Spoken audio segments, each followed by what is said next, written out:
Friends, good to see you all. Welcome back to another video. I hope you're all well. I have been trying to stay consistent with my video schedule. However, I had some problems this week with my internet. It's been playing up, and I wasn't able to get a video out last week, but I'm trying to stay consistent and get at least one video out per week. So that's my goal. We'll see if that actually happens over the holidays and all of that busy time period. But what I have been doing in this time is reading some Gnostic texts from the Nag Hammadi library, and I've had this book in my own library for quite a while. But when I first started reading them, I didn't really understand some of the Gospels, apart from the ones that are slightly more simple, like the Secret Gospel of John and the Gospel of Thomas, and so on. They're more straightforward. But these more complicated ones I didn't understand. But then I went back and I read through them. And now that I know a lot more about Gnosticism, and I've spoken about it loads, I can understand the more complicated ones. So I thought I would see if I could pull it up online and we go through it and read through it together. And I could give you my take on it. And I've read on the origin of the world recently, and it's really, really interesting gospel, really interesting book, loads of different themes and different ideas in there. So I thought I would go through it with you because I enjoyed reading it so much. So hopefully you guys enjoy listening to it and going through it with me too. Now I'm on the website gnosis.org. I don't know if I should be on this website because it says that it is not secure, but I just we're gonna take the risk, because if I try to pull up my own version of the Kindle book thing, it will flag me on YouTube as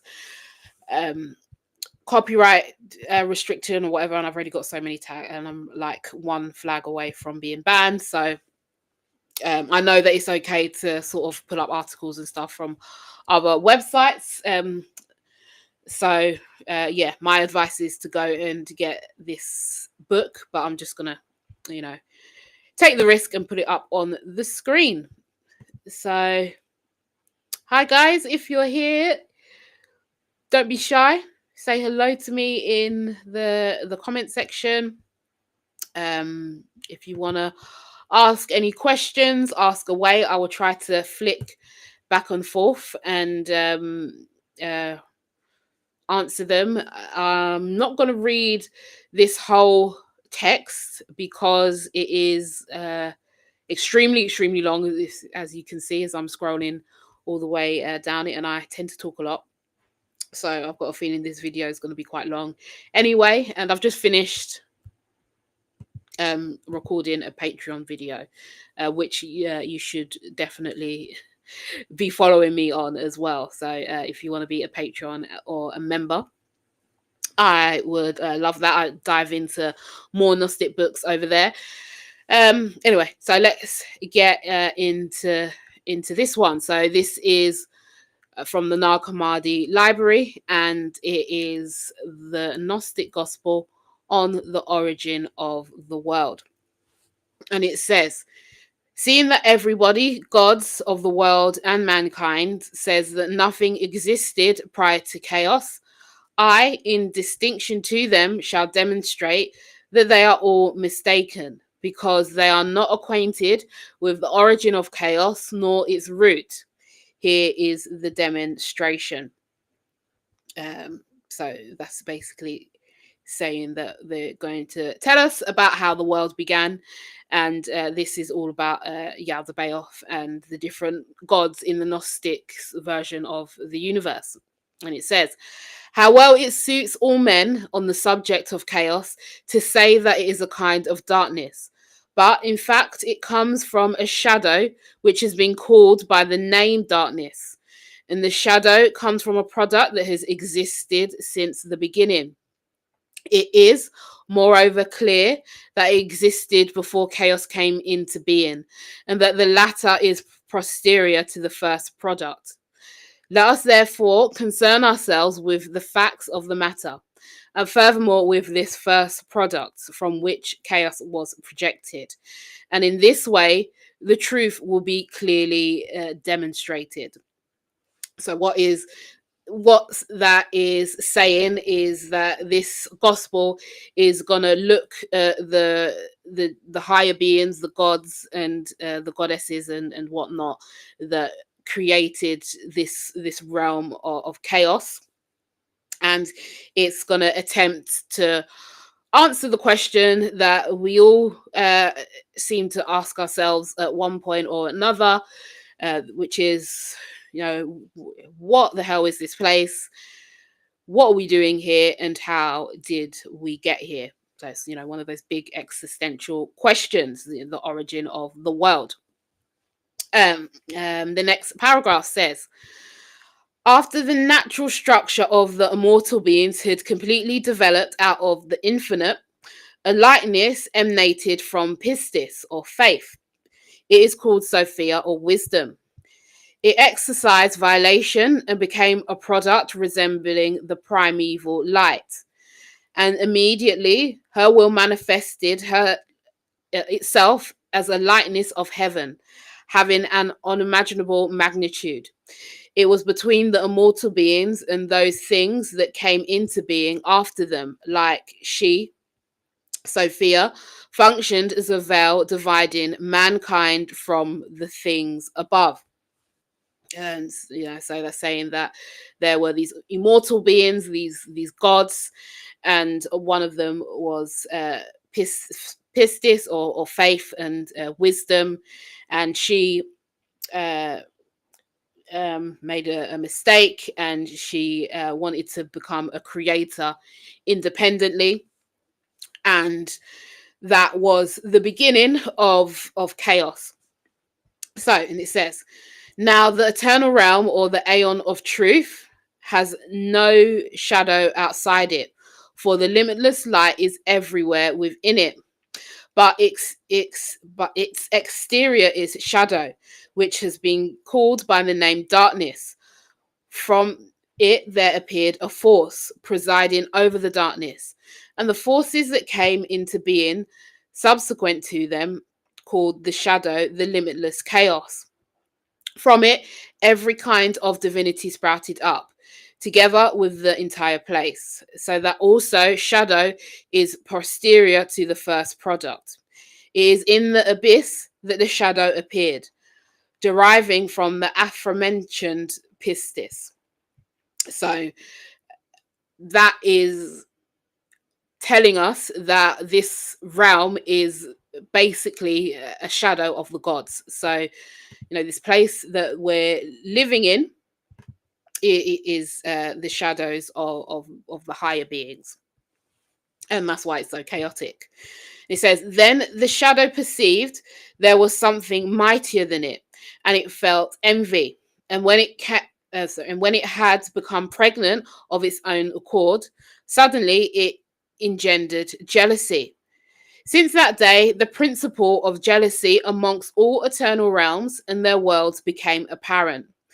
Now, as for that jealousy, it was found to be an abortion without any spirit in it. Like a shadow, it came into existence in a vast watery substance. Then the bile that had come into being out of the shadow was thrown into a part of chaos. Since that day, a watery substance has been apparent, and what sank within it flowed away, being visible in chaos, as with a woman giving birth to a child. All her superfluidities flow out. Just so, matter came into being out of shadow and was projected apart. And it did not depart from chaos, rather, matter was in chaos, being a part of it. And, that is talking about Yaldabaoth, who is the devil in the Gnostic universe and the creator of this world. And there's a lot of symbolic language in these Gnostic Gospels, and they're describing his birth, like a mother giving birth to a human. It's very chaotic. There's lots of water and so on, and a child pretty much gets born into chaos a lot of the time in this realm. And the Gnostics are using that metaphor to describe the original birth. And the Gnostics talk a lot about water. So in pretty much every Gnostic gospel, this image, this metaphor, sorry, of water and waves and so on is used throughout their texts. And I've said this many times before, they're not talking about physical water. They are talking about frequency waves. And but they didn't have the scientific language at the time. But now, thousands of years later, we have discovered what frequency is. And science tells us that this is a world of electromagnetic frequency and a spectrum. And our perception through our brain and our five senses is limited to this specific frequency that we call physical life. But our consciousness is actually much larger than what we are able to perceive. So again, this is modern science rediscovering things that were spoken about thousands of years ago. And then it goes on to say, and when these things came to pass, then Pistis came and appeared over the matter of chaos, which had been expelled like an aborted fetus, since there was no spirit in it. For all of it was limitless darkness and bottomless water. Now, when Pistis saw what resulted from her defect, she became disturbed, and the disturbance appeared as a fearful product, and it rushed her in the chaos. She turned to it and blew into its face in the abyss, which is below all the heavens.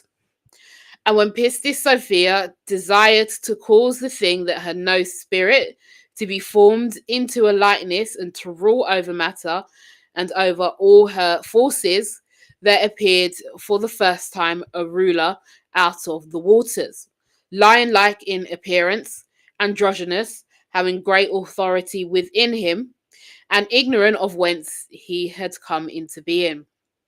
Now, when Pistis Sophia saw him moving about in the depths of the waters, she said to him, "Child, pass through here," whose equivalent is Yaldabaoth. Since that day, there appeared the principle of verbal expression, which reached the gods and the angels and mankind. And what came into being as a result of verbal expression, the gods and the angels and mankind finished. Now, as for the ruler Yaldabaoth, he is ignorant of the force of Pistis. He did not see her face, rather, he saw in the water the lightness that spoke with him. And because of that voice, he called himself Yaldabaoth. But Ariel is what the perfect call him, for he was like a lion. Now, when he came to have authority over matter, Pistis Sophia withdrew up to her light. And that's just more about Yaldabaoth coming into this reality, not knowing where he came from, and appearing to be the only being in existence, but he was actually exiled from the higher heavens because his mother felt ashamed of him, and she abandoned him in this reality. It says she withdrew up into her light. And it says, when the ruler saw his magnitude, and it was only himself that he saw nothing else except for water and darkness. And he supposed that he was alone, and he was who existed. And there's a part missing here because the Gnostic Gospels are incomplete.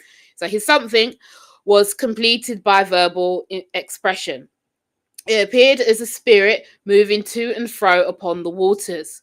And when that spirit appeared, the ruler set apart the watery substance. And what was dry was divided into another place. And from matter, he made for himself an abode. And he called it heaven. And from matter, the ruler made a footstool, and he called it earth.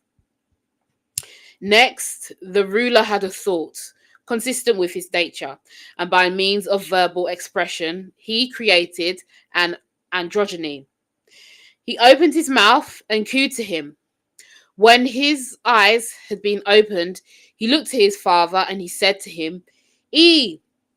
Then this father called him Eow or Yao.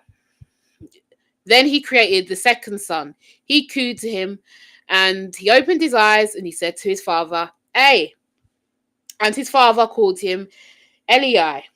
I'm butchering these names, by the way. Next, he created the third son. He cooed to him, and he opened his eyes, and he said to his father, As. And he called him Astopsis. These are the three sons of their father. 7 appeared in chaos androgynous. They have their masculine names and their feminine names. The feminine name is Pronoia, or forethought, or Sambathus, which is weak. And his son is called Yao. His feminine name is Lordship. Sabbath, his feminine name is Deity. Adonias, his feminine name is Kingship. Elias, his feminine name is Jealousy. Orias, his feminine name is Wealth. And Astopsis, his feminine name is Wisdom. These are the 7 forces of these are the 7 forces of the 7 heavens of chaos. They were born androgynous, consistent with the immortal pattern that existed before them, according to the wish of the Pistis, so that the likeness of what had existed since the beginning might reign to the end. You will find the effect of these names and the force of the male entities in the archangelic book of the prophet Moses, and the female names of the female entities of the book of Neriah. So that's just talking a little bit about him being Yaldabaoth, creating his first archons, and them being expressions of emotions and qualities like weakness, kingship, which implies hierarchy, wealth, jealousy, and then there is still this theme of wisdom, which suggests that he's connected to his mother, and the goddess is still with him in one way or another, and that there's this theme of learning going on there. Pistis reminds me of faith. Yeah, exactly. So that's another expression of Pistis. So faith, wisdom, they're all kind of the same being in different expressions. You're exactly right. Then it says, now the prime parent, Yaldabaoth, who is the ruler of this reality, Since he possessed great authorities, he created heavens for each of his offspring through verbal expression, and he created them beautiful as dwelling places. And in each heaven he created great glories, 7 times excellent, thrones and mansions and temples, and also chariots and virgin spirits, uh, up to an invisible one and their glories. Each one has these in his heavens, mighty armies of gods, lords, angels, and archangels, countless myriads, so that they might serve. The accounting of these matters you will find in a precise manner in the first account of Aurea. So it's basically saying that he created a very attractive environment for his his archons, his minions, and that's how he controls them to a certain extent. And it says, and they were completed from this heaven to as far up as the sixth heaven, namely that of Sophia. The heaven and his earth were destroyed by the troublemaker that was below them all. And the six heavens shook violently, for the forces of chaos knew it was that had destroyed the heavens that was below him. And when Pistis knew about the breakage resulting from the disturbance, she sent for her breath and bound him and cast him towards Tartarus. Since that day, the heaven, along with its earth, has consolidated itself through Sophia, the daughter of Yaldabaoth, she who is below them all. It's quite complicated. So that's basically saying that when they talk about different heavens, I believe that they're talking about different dimensions. So I don't think that Yaldabaoth just has control over this third dimension and the 3D dimension. I believe that he has influence in the fourth dimension and to some extent the higher dimensions, and it's basically foreshadowing the fact that all of these realities are temporary and they're going to be broken down, and that breakage is going to come from the bottom up. And this gospel goes into how that happens. I'm going to try not to give it away. And then it says, now when the heavens have consolidated themselves along with their forces and their administration, the prime parent became insolent, and he was honored by all the army of angels. And all the gods and their angels gave blessings and honor to him. And for his part, he was delighted and continually boasted, saying to them, I have no need for anyone. He said, it is I who am God, and there is no other one that can exist apart from me. And when he said this, he sinned against all the immortal beings who give answer, and they laid it to his charge. So that is in terms of Gnosticism. He's showing his ignorance, because obviously there are other gods that exist apart from him, but because he's so distant from those gods in this world that he has created for himself, he's extremely unaware of them, and he doesn't make the effort to sort of dig beneath the surface and connect to his mother, because he is sort of aware of her to some extent. And it's also a little dig at the canonical Bible in, I think it's in Exodus, and there's that line that God says in the Old Testament somewhere, and it says, I am God and there are no other gods but me. And the Gnostics were quite famous at the time for highlighting that. And they basically said, well, if there are no other gods but you, then who are you talking about? Who is this? Who are these plural gods that you don't want the rest of humanity to acknowledge? And you know, that's another thing that I won't get into, but it's basically saying there obviously are other gods, but you just don't believe in them. But just because you don't believe in them doesn't mean that they're not there, or that people's gods from other belief systems aren't important and don't have an influence on this world. So that's what the Gnostics were saying, and that's really important for us to remember when we're looking at these texts. Okay,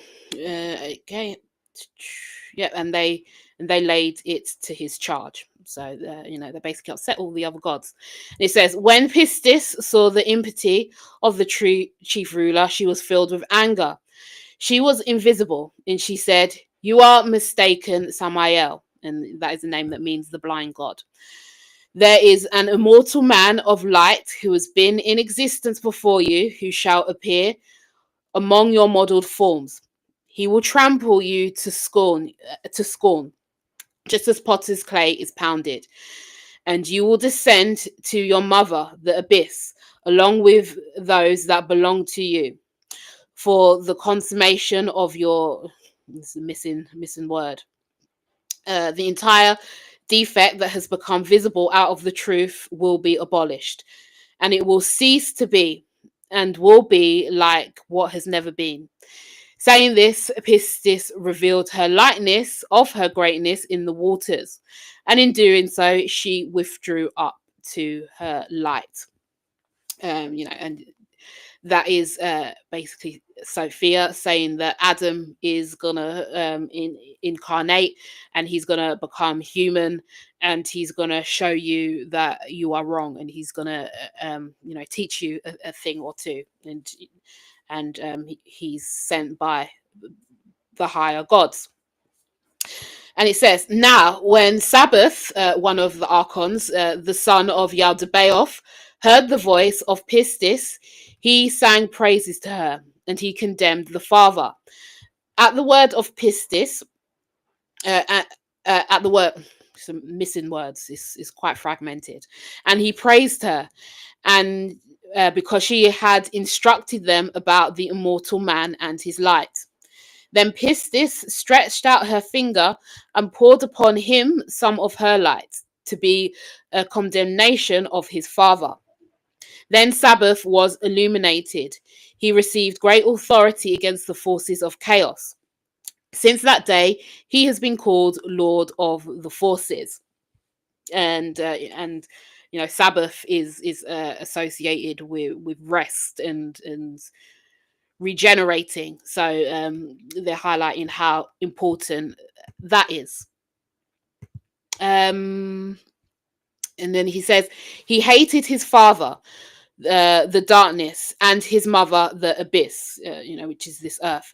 And he loathed his sister, the thought of the prime parent, which moved to and fro upon the waters, which I believe is the sister is frequency, or the electromagnetic spectrum.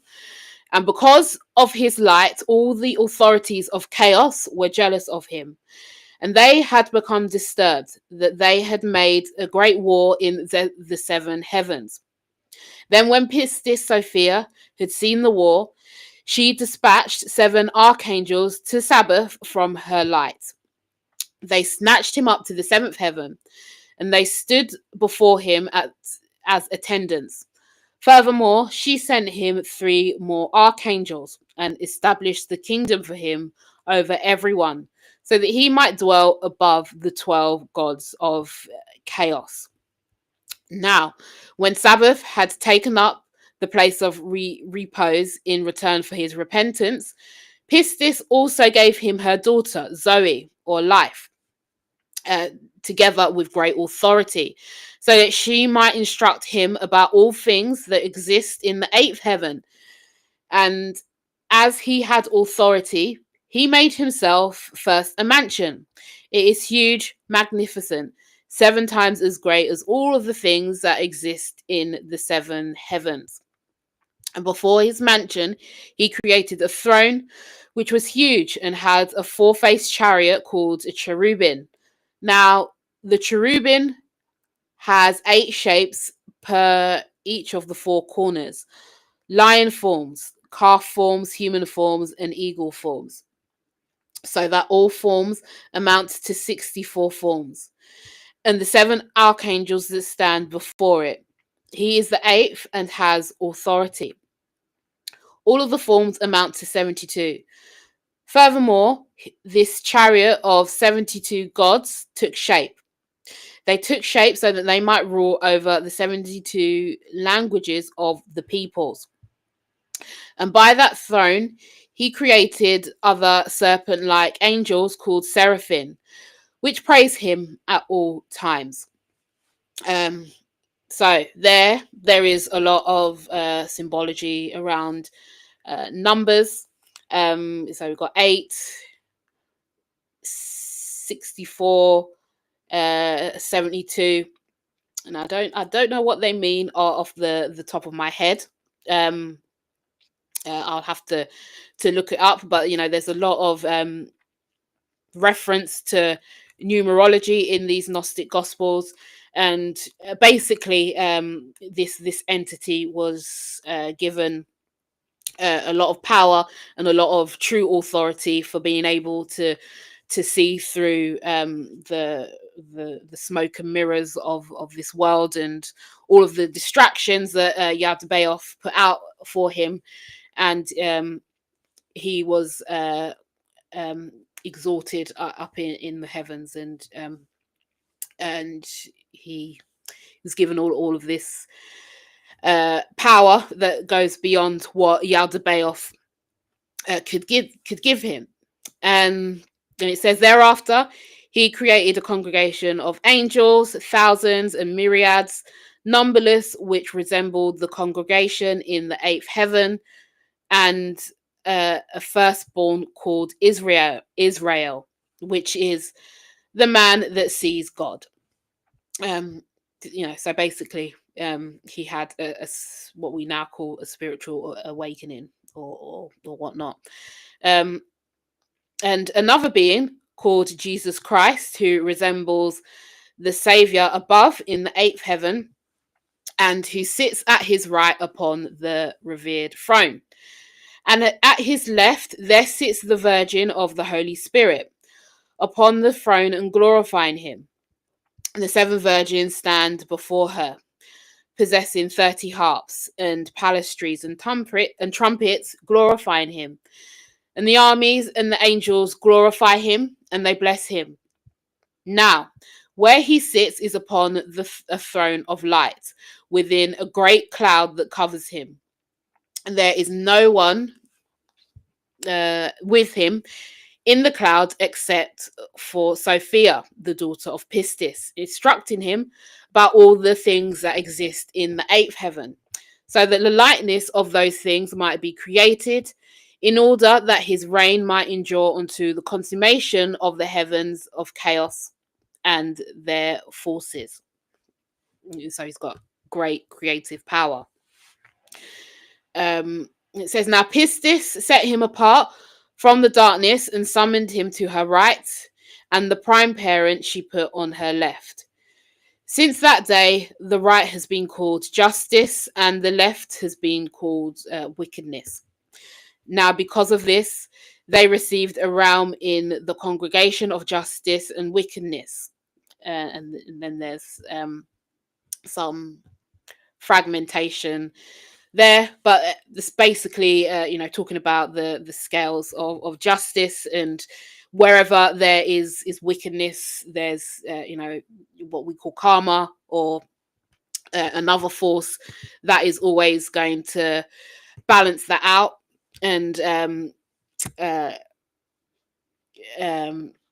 according to and that's because of Sophia. Hi, James. Good to see you as well. Yes, the Gnostics go way back for sure.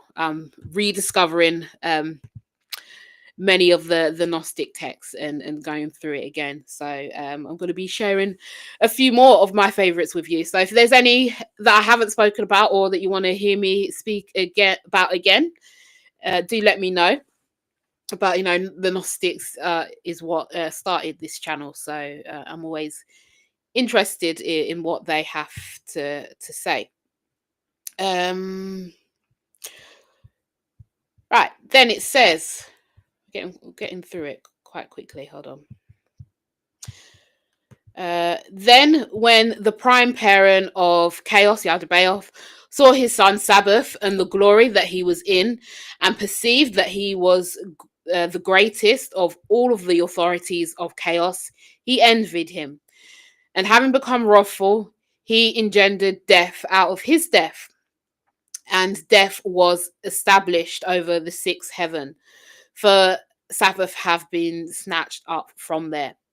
And thus the number of the six authorities of chaos was achieved. And that number 666 is associated with death and heaven. That's an obvious one. Then it says, then death, being androgynous, mingled with his own nature and begot 7 androgynous offsprings. These were the names of the male ones: jealousy, wrath, tears, sighing, suffering, lamentation, bitter and weeping, or bitter weeping, sorry, that's one. And these are the names of the female ones: wrath, pain, lust, sighing, curse, bitterness, and quarrelsomeness. They had intercourse with one another, and each one begot 7, so that they amount to 49 androgynous demons. Their names and their effects you will find in the Book of Solomon, which I haven't read, by the way. Maybe I need to have a look at it. And in the presence of these, Zoe, who was with the Sabbath, created 7 good androgynous forces. And the names of the male ones were the unenvious, the blessed, the joyful, the true, the unbegrudging, the beloved, the trustworthy. And as regards to the female ones, these are their names: peace, gladness, rejoicing, blessedness, truth, love, and faith, which is pistis, as someone quite rightly just told me. And these are the good and innocent spirits. Their influences and their effects you will find in the book called The Configurations of the Fate of Heaven, that is beneath the 12. Again, that's that idea of balance, and this emphasizing that for every bad thing that happens, there is its positive counterpart somewhere in the world.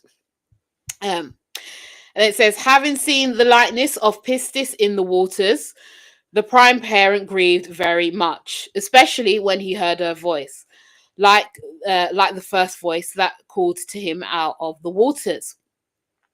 And when he knew it was she who had given a name to him, he sighed. He was ashamed on account of his transgression. And he had come to know in truth that an immortal man of light had been existing before him.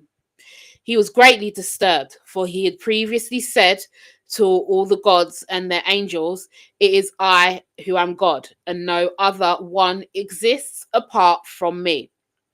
For he had been afraid that they might know that another had been in existence before him, and that might condemn him. But he, being devoid of understanding, scoffed at the condemnation and acted recklessly. He said, "If anything has existed before me, let it appear, so that we might see its light." So again, it's just highlighting Yaldabaoth's insecurity and his arrogance, and his worry that there are other entities that are more powerful than him. And anything. I remember reading something somewhere that said,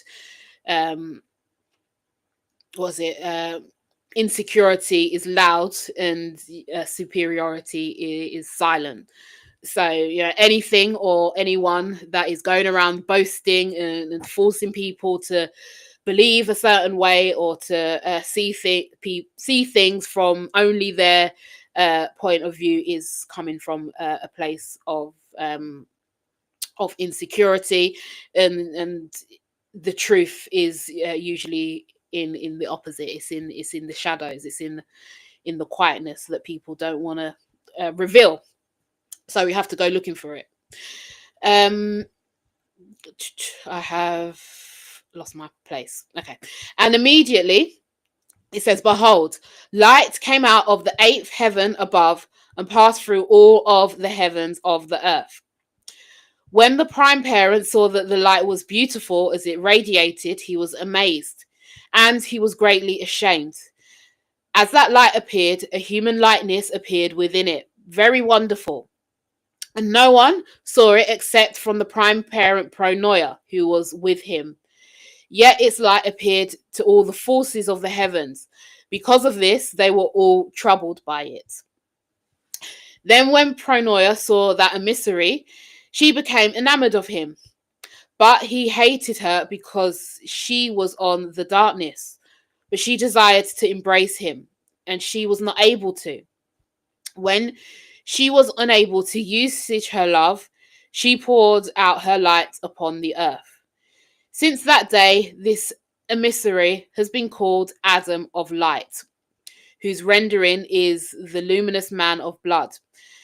And the earth spread over him a holy Adam man, whose light is rendering is the holy land of the Adamite. Since that day, all the authorities have honored the blood of the Virgin, and the earth was purified on account of the blood of the Virgin. But most of all, water was purified through the likeness of Pistis Sophia, who had appeared to the prime parent in the waters.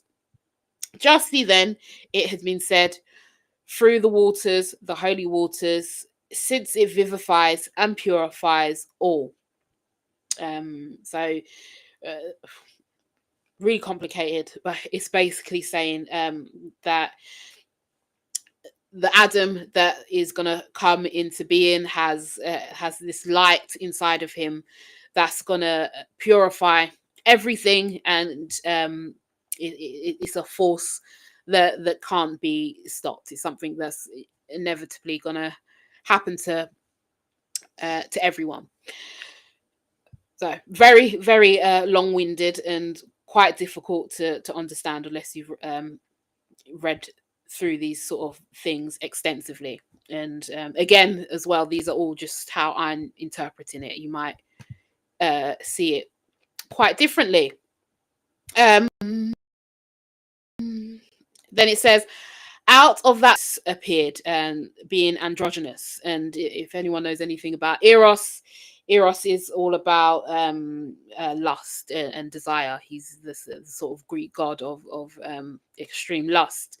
Then it says his masculinity is Hermeris, being fire from the light. His femininity, that is with him, the soul of blood, is from the stuff of Pronoia. He is very lovely in his beauty, having a charm beyond all of the creatures of chaos. Then the gods and the angels, when they beheld Eros, became enamored of him.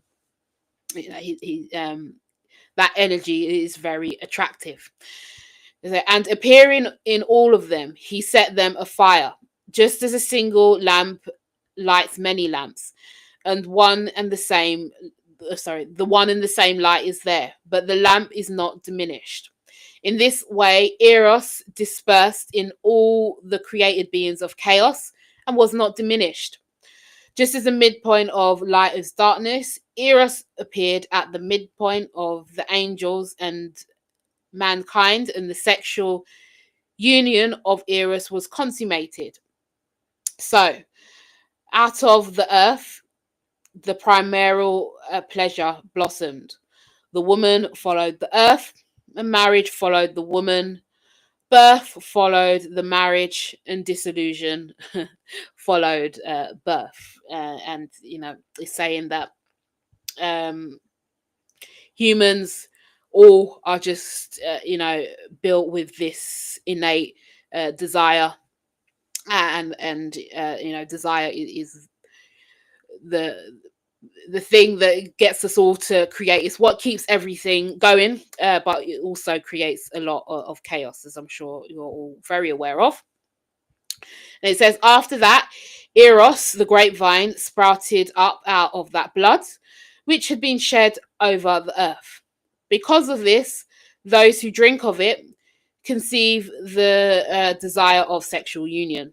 So just like I said, after the grapevine, a fig tree and a pomegranate sprouted up from the earth, together with the rest of all of the trees, all of the species, having within them the seed of the authorities and their angels. So, everything has a kind of desire in it. Every like organic thing that creates a child does so from desire, and that is sort of like a force that comes from these archons, these demonic spirits. Not to say that desire is bad, but I guess when it gets out of control, it obviously is. Then it says, then justice created paradise to balance it out again, being beautiful and being outside the orbit of the moon and the orbit of the sun, in the land of the wontons, in the east of the midst of the stones, and desires in the midst of the beautiful appetizing trees, and the tree of eternal life, the biblical tree, as it appeared by God's will, was to the north of paradise, so that it might make eternal the souls of the pure, who shall come forth from the modelled forms of poverty at the consummation of the age. Now the colour of the tree of life is like the sun, and its branches are beautiful. Its leaves are like the trees of the cypress. Its fruits is like a bunch of grapes when it is white. Its height goes as far as heaven, and next to it is the tree of knowledge, or the tree of gnosis, having the strength of God. Its glory is like the moon when fully radiant, and its branches are beautiful. Its leaves are like fig leaves. Its fruits look like an appetizing date. And this tree is also to the north of paradise, so that it might arise the souls from the torpor of the demons. I don't know if you guys can hear my laundry in the back. Sorry about that if you can. In order that they might approach the tree of life and eat its fruit, and so condemn the authorities and their angels. The effect of this tree is described in the sacred book, the Bible. To wit, it says, "It is you who are the tree of knowledge, which is in paradise, from which the first man ate and opened his mind. And he loved his female counterpart and condemned the other alien likenesses and loathed them." So that is talking about the tree of life and the tree of knowledge in the Garden of Eden. And the Gnostics are saying that you are basically the tree of life. You are the tree of knowledge. And when you begin to give yourself life and give yourself knowledge, you'll become wise to who you are. You will love all sides of yourself, not just the masculine side, which society encourages us to love, but also the feminine side, and the different feminine expressions of life. And you will you be able to see through the illusions of the archons, and you will reject them from your reality as you come into gnosis. And that's what they believe that the true meaning of Genesis was. Eros was an Italian cyclist in the 80s. Looks like me, actually. I've never heard of him. Never heard of him. I'll have to look him up. Eros, 80s cyclist. I'll make a note for sure. Right. It says, now after that, the olive tree sprouted up, which was to purify the kings and the high priests of righteousness who were to appear in the last day, since the olive tree appeared out of the light of the first Adam, for the sake of the can't say that word, the unguent that were ready to receive. I don't really know. The only sort of thing that I can like relate that to the olive oil. This might be completely wrong, but you know, the Christ oil. There's some. I've made a video about it. I should know this, but there, you know, there's some sort of oil that rises up the spine as you become enlightened, and it lights up the pineal gland. So you know, maybe they're sort of referring to that, but they're talking about some sort of awakening that happens through all of this knowledge. And it says, the first soul, the psyche, the mind, loved Eros. The subconscious mind loved desire, who was with her, and poured her blood upon him and upon the earth. And out of that blood first sprouted up out of the earth, out of the thorn bush, to be the source of joy for light to appear in the bush. Moreover, after this, the beautiful, good-smelling flowers sprouted up from the earth, different kinds from every single virgin of the daughters Pronoia. And they, when they had become enamored of Eros, poured out their blood upon him and upon the earth. After this, every plant sprouted up from the earth, different kinds containing the seeds of the authorities and their angels. After these, the authorities created out of the waters all species of beasts and the reptiles and the birds, the different kinds containing the seed of the authorities and the angels.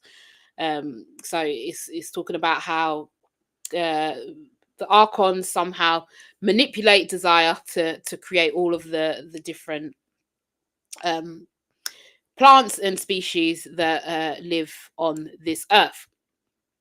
And it says, but before all these, when he had appeared on the first day, he remained upon the earth something like 2 days, and left the lower Pronoia in heaven, and ascended towards his light. And immediately darkness covered all the universe.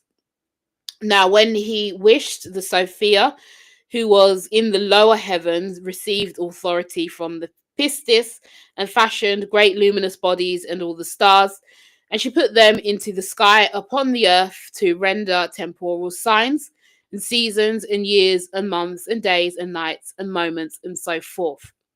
And in this way, the entire region upon the sky was adorned.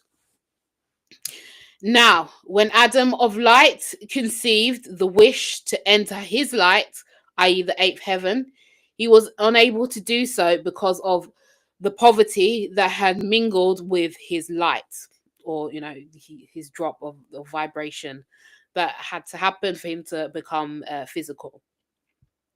Then he created for himself a vast eternal realm. And within that eternal realm, he created 6 eternal realms and their adornments, 6 in number, that were 7 times better than the heavens of chaos and their adornments.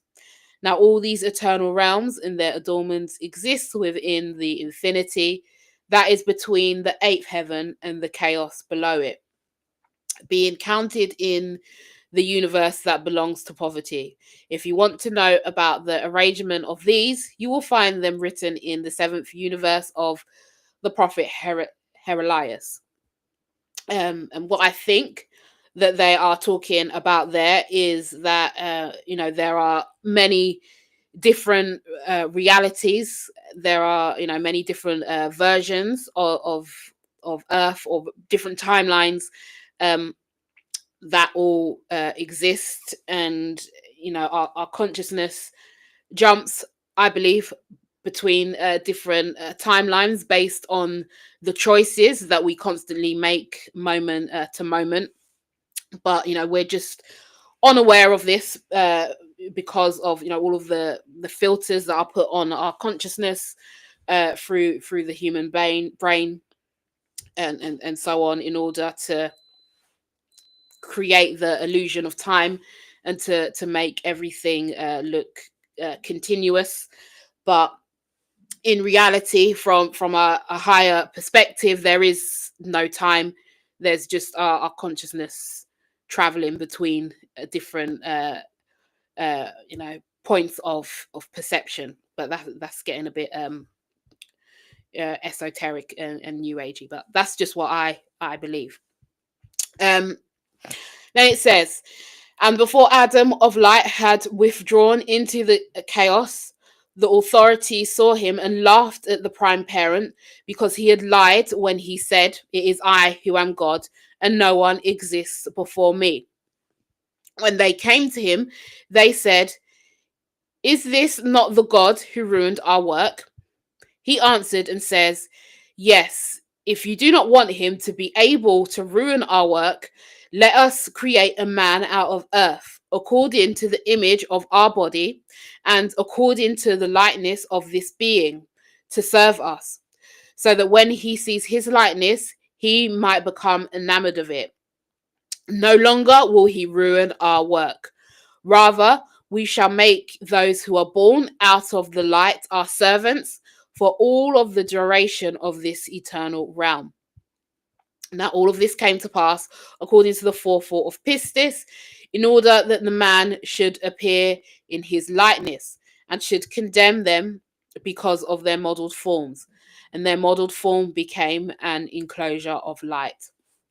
So that's basically saying that the archons and Yaldabaoth were worried about humans, because they know that humans are gods. So they created this world as a trap, as a prison for a prison of light. Sorry, a prison for the light that is, you know, within all humans, so that they can sort of serve them and forget about their own divinity. But the gospel is reassuring us that this is all part of a much bigger plan.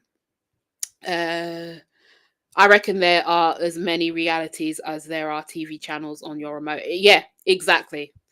I believe that there are, you know, an infinite amount of realities, and you know, we believe that we're stuck and that we're there, we can only experience one, but you know, that belief becomes a self fulfilling prophecy. But yeah, I totally agree, and I will do another video soon about dimensions and realities and different stuff like that. There's always so much that comes up in these gospels, and I need to try and remember to break down all of the different parts of it, but hopefully you guys can understand what I'm talking about. And then it says, then the authorities received the knowledge, or the gnosis, necessary to create man. And Sophia Zoe, she who was with the Sabbath, had anticipated them. Again, reinforcing the fact that anything that these authorities do, there are higher gods above these gods of chaos that are constantly helping us. And it says, and she laughed at their decision, for they are blind, and against their own interests, they ignorantly created them.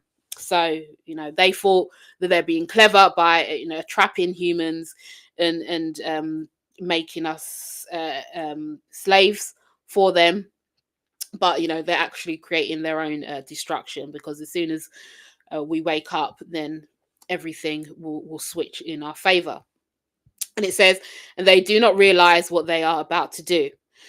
The reason she anticipated them and made her own first man was in order so that she might instruct their modeled form on how to despise them, and thus how to escape from them. And it says, now, when the production of the instructor came about as follows: when Sophia let fall a droplet of light, it flowed onto the water, and immediately a human being appeared, being androgynous. That droplet she molded first as a female body. Afterwards, using the body she molded, it in the likeness of the mother which had appeared, which is Barbelo. And she finished it in 12 months. An androgynous human being was produced, whom she called Hermaphrodites, who's a Greek god, and whose mother of the Hebrews call Eve of life, or Zoe, namely the female instructor of life. And she's a Hebrew goddess in the Jewish faith. And it says her offspring is the creature that is Lord. Afterwards, the authorities call it beast or Adam, so that it might lead astray their modeled creatures. The interpretation of the beast is it's not Adam. It's the snake, the serpent, which has been vilified. Sorry, it says the interpretation of the beast is the instructor, for it was found to be the wisest of all beings. And more on that in a bit. And it says, now Eve is the first virgin, the one without a husband, and she bore her first offspring. It was she who served as her own midwife. For this reason, she's held to have said, it is I who am the part of my mother, and it is I who am the mother. It is I who am the wife. It is I who am the virgin. It is I who am pregnant. It is I who am the midwife. It is I who am the one that comforts the pains of travail. It is my husband who bore me, and it is I who is his mother. It is he who is my father and my Lord. It is he who is my force. What desires he says shall be within reason. I am the process of becoming, yet I have borne a man as Lord. And, it's basically talking about the power of the feminine creative force. And it says, now through the will, the souls that are going to enter the modeled forms or the human bodies of the authorities were manifested to Sabbath and his Christ. And regarding these, the Holy Voice said, multiply and improve. Be Lord over all creatures. And it is they who are taken captive according to their destinies by the prime parent. And thus they were shut into the prisons of the modeled forms until the consummation of the age. And it's basically saying that we are sent here in ignorance, and we're shut into this prison of the world and the body. But as we improve and awaken, we will be able to escape from this prison and serve as an example, or maybe like a little bit of a blueprint for other people who are doing the same. And eventually this will sort of like have a ripple effect on everything. And it says, and at that, the prime parent then rendered an opinion concerning man to those who were with him. Then each of them casts his male fluid into the midst of the navel of the earth. Since that day, the 7 rulers have fashioned man with his body resembling their body, but his likeness resembling the man that appeared to him. His modeling took place by parts, one at a time. Their leader fashioned the brain and the nervous system, which I believe is, the main filter that makes us believe that this projection is real. So I believe that the brain is like a computer system, and the nervous system is like the gives us the illusion of the five senses, which makes this reality feel absolutely real and lifelike, but it's actually a copy of something else, according to the Gnostics. And the nervous system, and it says, afterwards he appeared as prior to him. He became a soul endowed man, and he was called Adam, that is, father, according to the name of the one that existed for him. So Adam is part God, part human. And it says, and when they finish Adam, he abandoned him as an inanimate vessel, since he had taken the form. That's my stomach growling. He had taken the form like an abortion, in that no spirit was in him. Regarding this thing, when the chief ruler remembered the saying of the pistis, he was afraid lest the true man enter his modelled form and become its lord. For this reason, he left his modelled form 40 days without a soul and withdrew and abandoned it.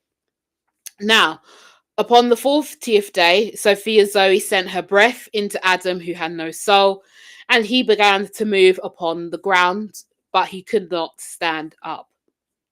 And it's again saying that these archons, these forces of creation, have a lot of control when it comes to physicality, but they can't give something life. Life has to come from the source, from the higher realms. So it has to have that essence of knowledge within it.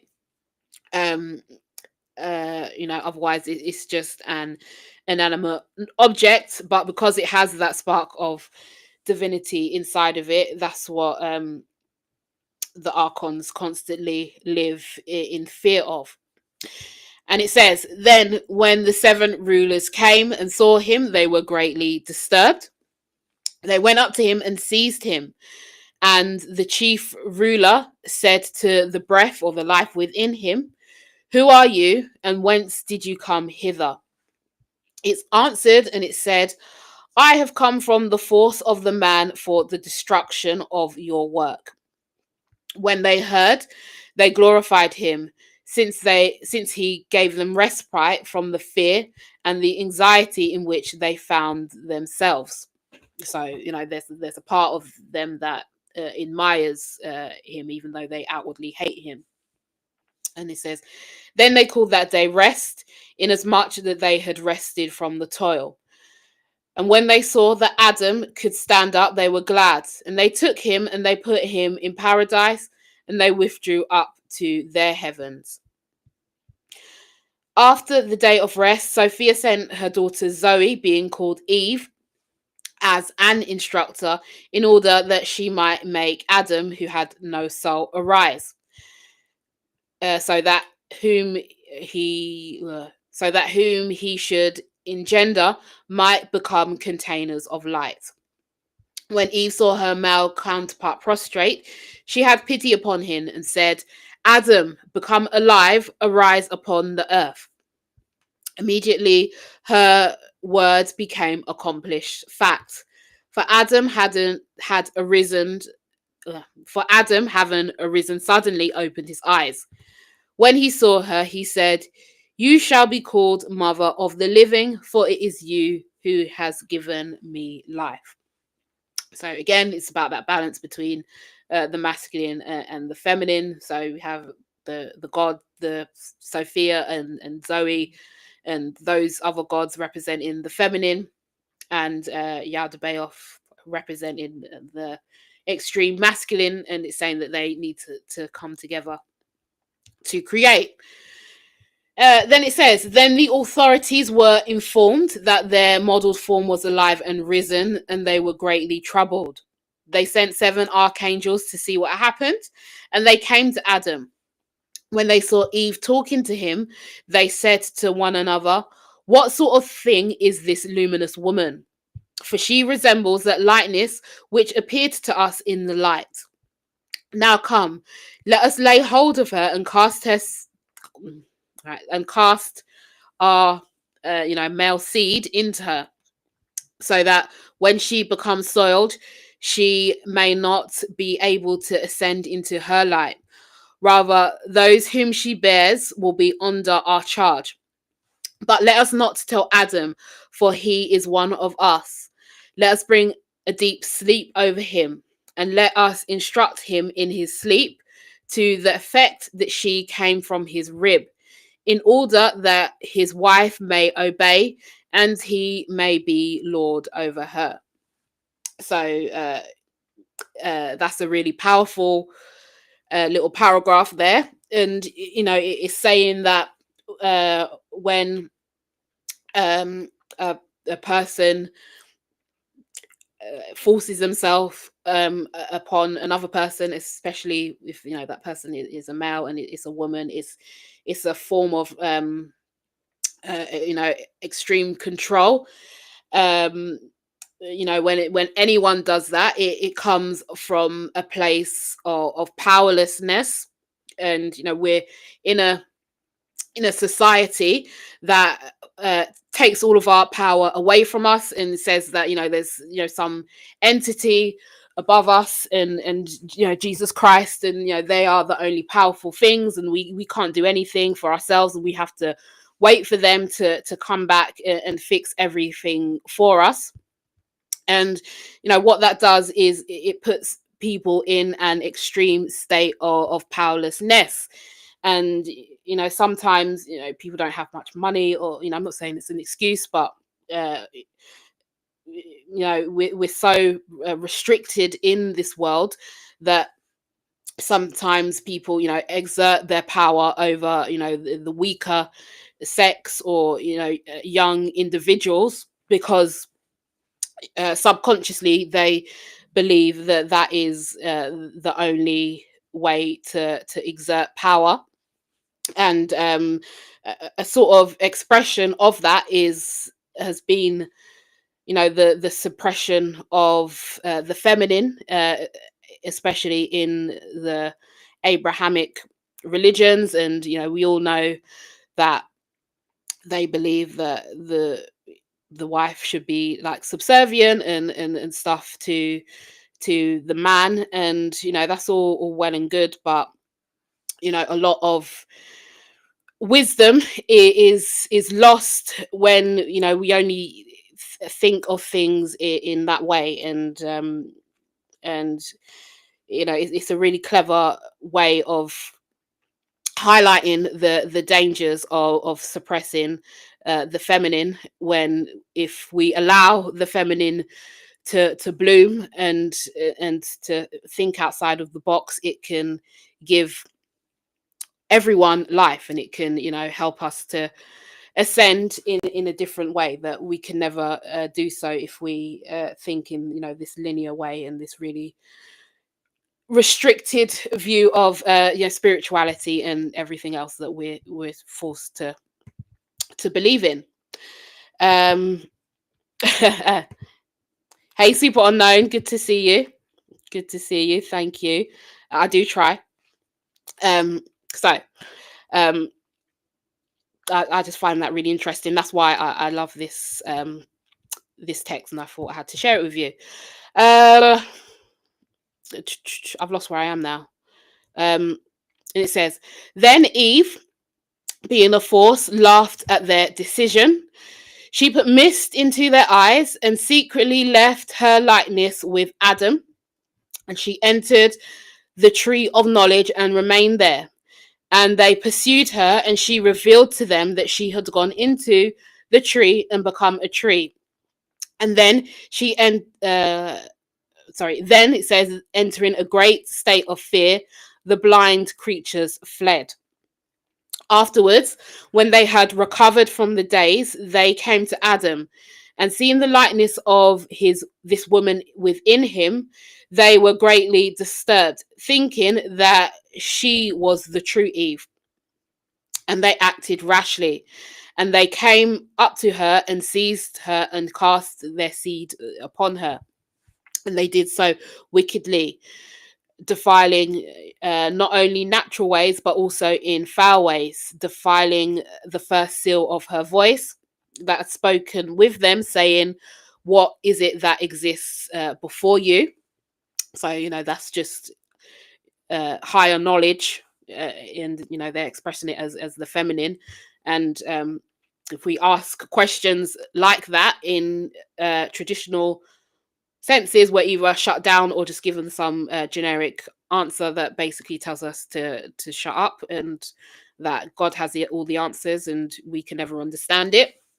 And it says, intending to defile those who might say at the consummation of the age that they had been born of the true man through verbal expression.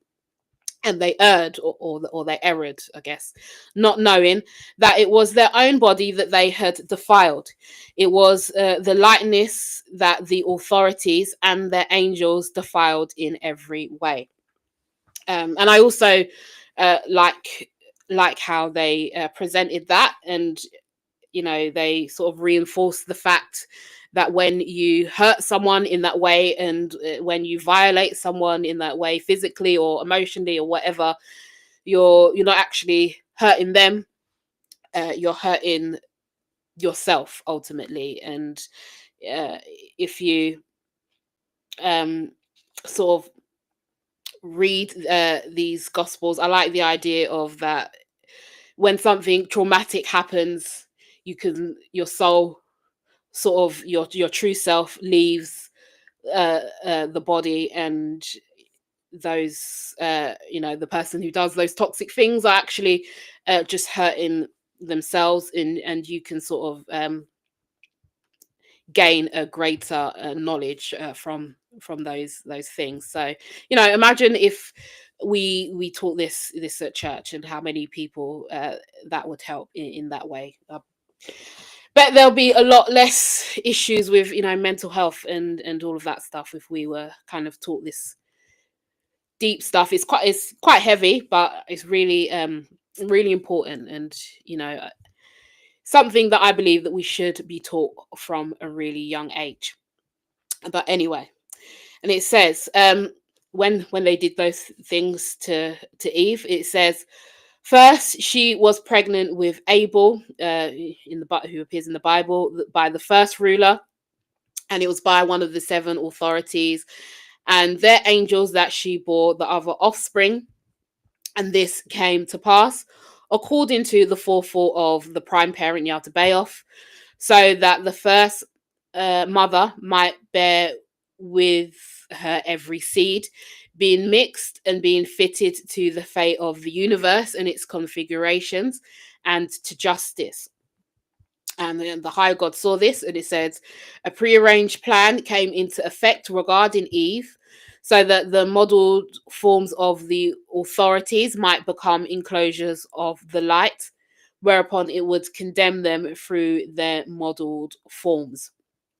So it's basically saying that Eve will wake those people up, even though their DNA is entangled with these toxic negative demonic entities.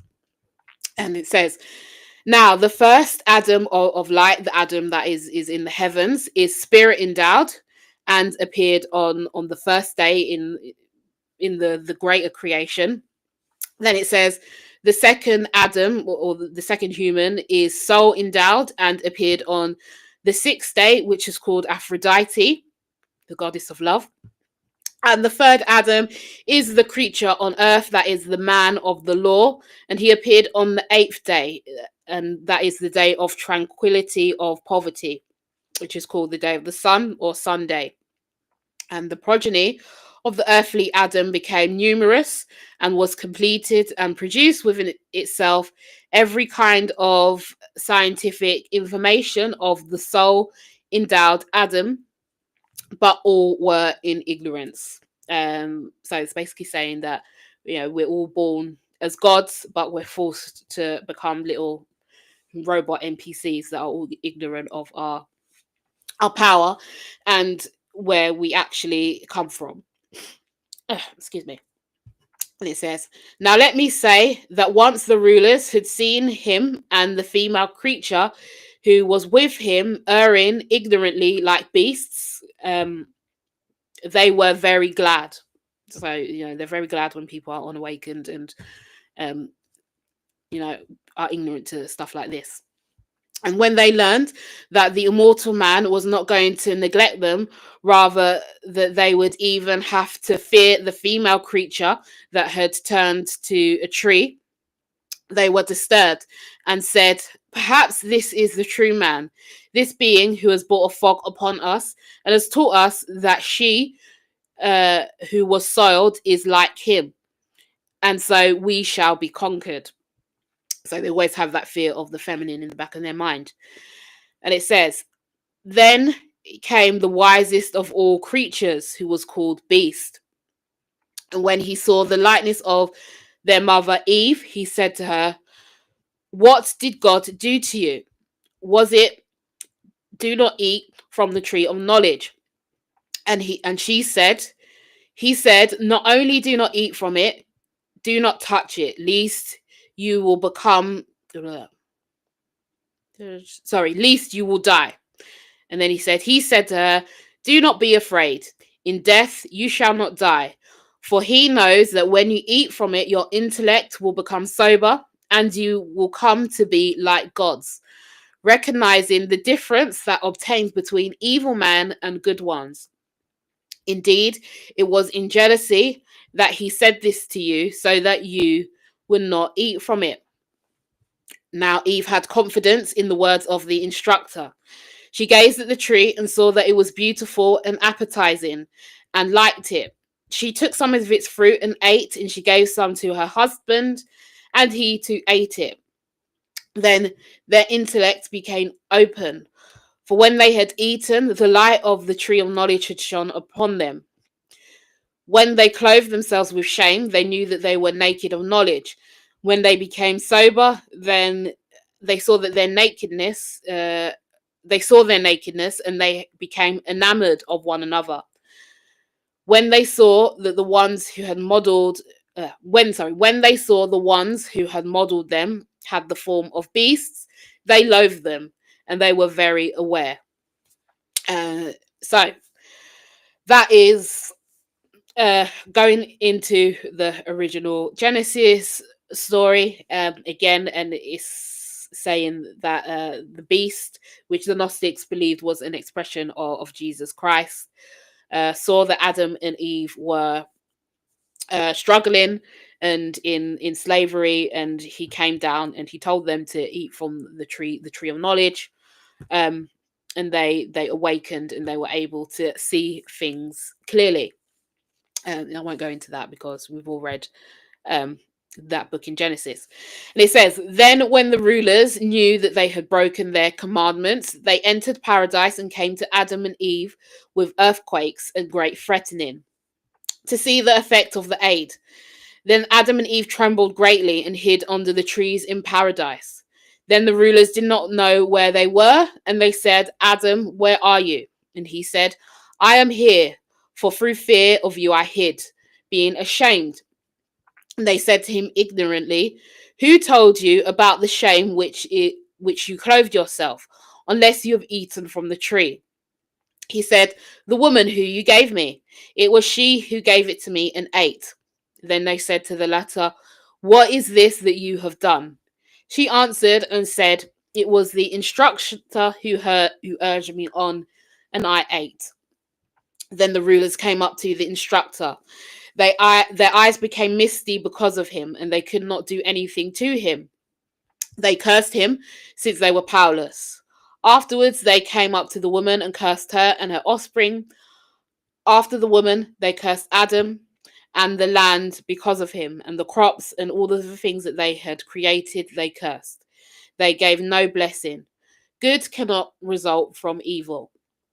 And that's a continuation of the Bible story, the Genesis story, but they flipped it, and Adam and Eve aren't the guilty parties; they're actually victims, and they were manipulated by these higher beings, and they've started to work out what they were doing, and these archonic entities, these rulers, these authorities are the enemies, and they're punishing Adam and Eve for basically waking up and for having higher knowledge. And I'm sure any of you who have an interest in stuff like that, stuff like this, and try to express your different views, will definitely get punished by people who aren't ready to hear it. I know I have. Sorry, I'm just talking on and on, and I'm not ignoring you guys in the chat. I can see you guys in the comments, but I try not to get distracted and off track. But we are the gods in blue jeans, for sure. That's what this that's what all the Gnostic Gospels are trying to tell us. They're trying to tell us that everything is backwards, and as soon as we take back our power, we flip the world on its head, and everything will start to work out for us. But the decision to do that, it is extremely difficult, because we have been conditioned to do the opposite, and it leads us to have such frustrating lives. And it's difficult to change our habits. And if our consciousness is sort of like trapped in this brain computer, think about how hard it is for a computer to do different. It's coded to act in a certain way, and anything that's different, it has to learn. It has to sort of like reprogram itself. Otherwise, it will just see it as an error, or something that's completely off the wall. And our brains work in very similar ways, and it's why we have to repeat the same information to ourselves over and over again, and until we start to understand it, and we can see nuance, and we can start to see all of the lies that we've been told over the years. No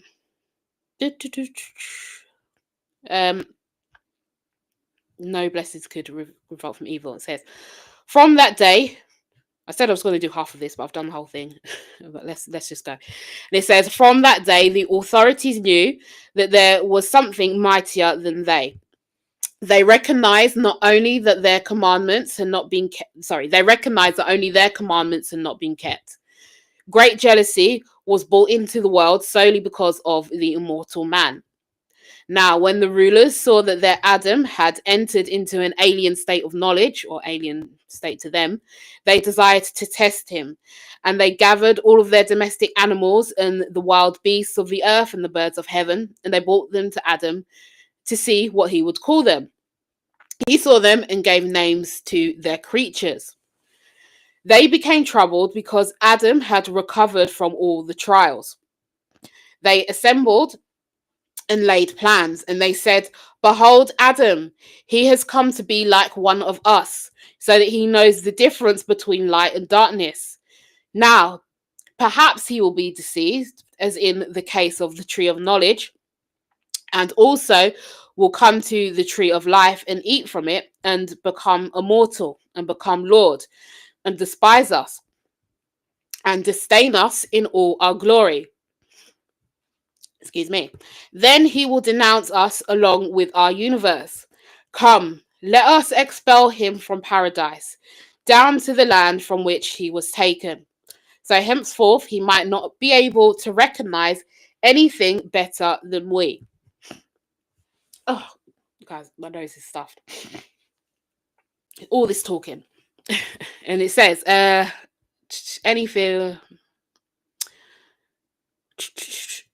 anything better than we can.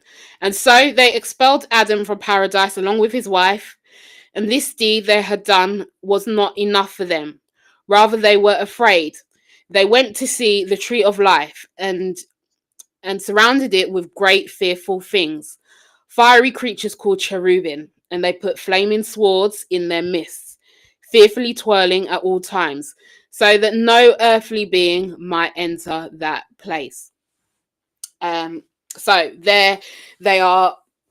That's the gospel's expression that these archons are afraid of Adam's knowledge, and they're afraid that Adam and Eve and their descendants will be able to wake up and see clearly and see that they have been deceiving them for this whole time through their religions and the media and all of the distractions that they have put out for him, even though that they've kicked him out of the Garden of Eden, and they've created a life that's even more difficult for us with economics and politics and all of this stuff. They still live in constant fear that we as humans will wake up to them. And it says that one of the ways that they try to delay this awakening process is by surrounding the tree of knowledge or gnosis or alternative spiritual religions and esoteric ideas and what's it called, quantum physics and all of this stuff, and they make it overcomplicated, and they tell us that it's demonic and witchcraft and black magic and all of this stuff, and it's all a sort of deterrent to keep the mind away from these different forms of information that help to wake us up. But fear is once you overcome fear, you start to understand that what can be so scary about a book, what can be so scary about a book that someone else has written that contradicts what you've been taught. All it can do is say something that you don't agree with, and if you don't agree with it, you don't agree with it, and you get on with your life. But most people have so much fear around alternative religions and whatnot that they make it into a bigger thing than it actually is. But once you start to awaken, you realize that there's actually nothing to be scared of, and and everything that they put the label of evil on actually has a deeper layer of knowledge to it. So I definitely advise that anything that you're scared to look into it. You never know. Anyway, let me go on. It says, thereupon, since the rulers were envious of Adam, they wanted to diminish their getting tongue-tied, or Adam and Eve's lifespans. They cannot, however, because of fate which has been fixed, they however cannot because of fate which has been fixed from the beginning. For each has been allotted a lifespan of 1,000 years, according to the course of the luminous bodies. But although the rulers cannot do this, each of the evildoers took away 10 years, and this lifespan which remained amounted to 930 years. And these are in pain, weakness, and evil distractions. And so life has turned to be from that day until the consummation of the age. And that sort of lines up to what the Bible says. I know somewhere it says that human beings were first able to live to 1,000, and then somewhere it definitely says the age 930, and then 120 years it is, I don't know if it says that in the Bible, but 120 years now is basically the limit of human life. And the Sumerians also talk about that with the Anunnaki, that there's a sort of genetic limit that is put on humans that make us age really fast. And when we get to our more mature years and we start to figure out what life actually is about, most of our life has ended, and the idea, I believe, is for them to distract us so much with all of this hatred and chaos and depression and things that are going on in the world that we die and we don't have any knowledge of this. And then when we go to reincarnate, I believe that we do reincarnate. They are able to easily trick the soul into coming back into another life and redoing the same thing here on Earth, because they are they're so interested in taking up our time. So if you notice, I've definitely noticed, they don't want us to have any time for ourselves, and the little time that we do have for ourselves, they want us to numb ourselves with drugs and partying and all of this stuff to try and distract us. And it's all a distraction, and they're all everything evil in this world is trying to steal our attention into what we shouldn't be doing, rather than what we should be doing. Anyway, I'm rambling on, but I'm sure you guys know what I'm talking about. It says, thus, when Sophia Zoe saw that the rulers of darkness had laid a curse upon her counterparts, she was indignant, and coming out of the first heaven with full power, she chased those rulers out of their heavens and cast them down into the sinful world, so that they should dwell in the form of evil spirits or demons upon the earth. So, the higher rulers' punishment is for those individuals who, those archonic individuals, to become toxic people on earth, because they are the most miserable. That's what I took from that anyway. And it says, so that their world might pass the 1,000 years in paradise. A soul endowed living. Hold on. So their world, there's a part missing there. It's quite confusing. So their world might pass 1,000 years in paradise. A soul endowed creature called the phoenix. It kills itself and brings itself to life as a witness to the judgment against them.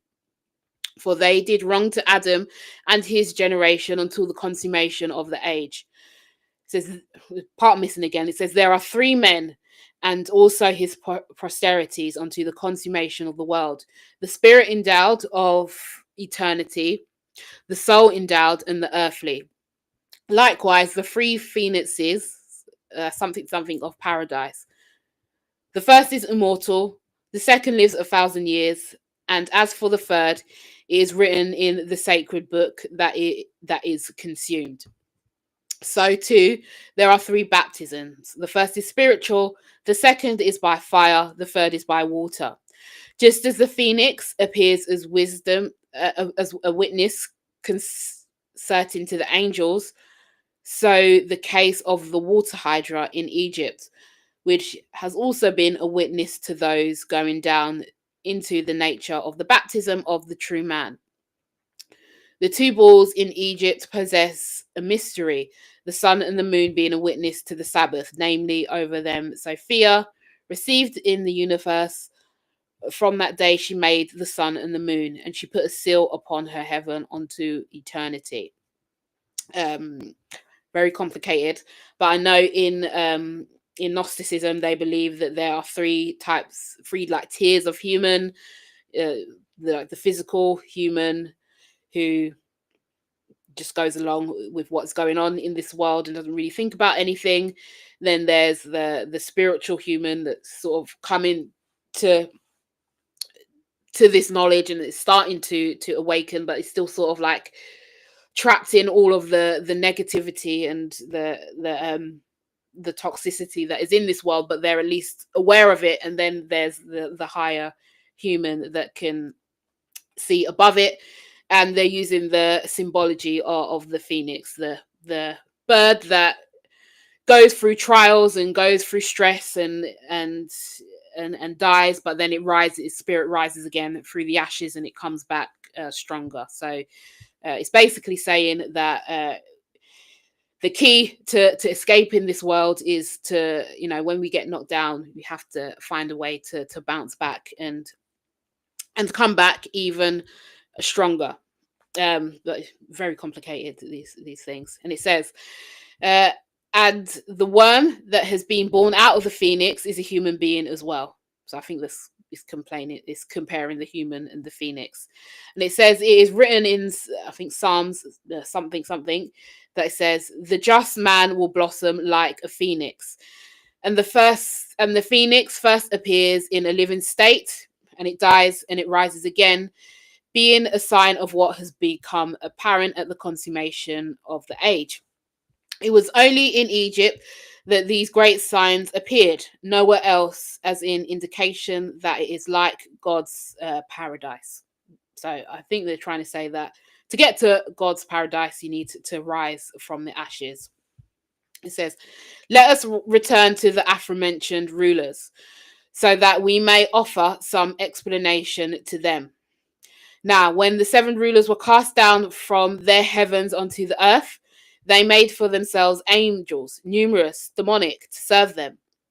And the latter instructed mankind in many ways, in many kinds of errors and magic and potions and worships of idols and spinnings of bloods and altars and temples and sacrifices and libations to all the spirits of the earth, having their co-worker fate, who came into existence by the concord of the gods of injustice and justice.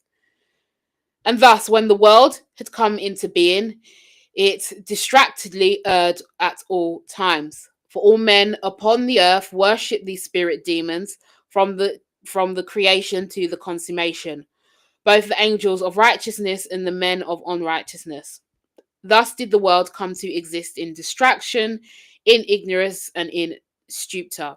They all erred in appearance of the true man. And so basically saying when Yaldabaoth created the earth, they all worshipped the wrong thing, put their attention in the wrong directions, have the wrong belief systems, and these belief systems became the source of their own destruction, because they were ignorant to the appearance of the true man, or the appearance of true knowledge. And it says, let this suffice to as far as the matter goes. Now we shall proceed to consideration of our world, so that we may accurately finish the description of its structure and management. Then it will become obvious how belief in the unseen realm, which has been apparent from creation, came down to the consummation of the age, was discovered. So I come therefore to the main points regarding the immortal man. I shall speak of all beings that belong to him, explaining how they happen to be here. When a multitude of human beings had come into existence through the parentage of Adam, who had been fashioned out of matter, and when the world that they had already became full, the rulers were masters over it. That is, they kept it restrained in ignorance. For what reason? For the following.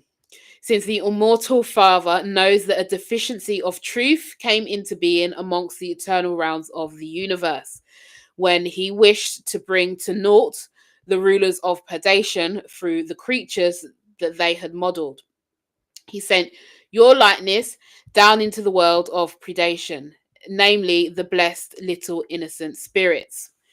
They are not alien to knowledge, for all knowledge is vested in one angel who appeared before them. He is not without power in the company of the Father, and he gave them knowledge whenever they appear in the world of predation. Immediately, and first of all, they reveal the pattern of imperishability as a condemnation of the rulers and their forces.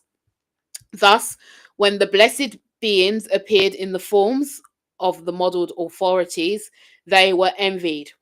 And out of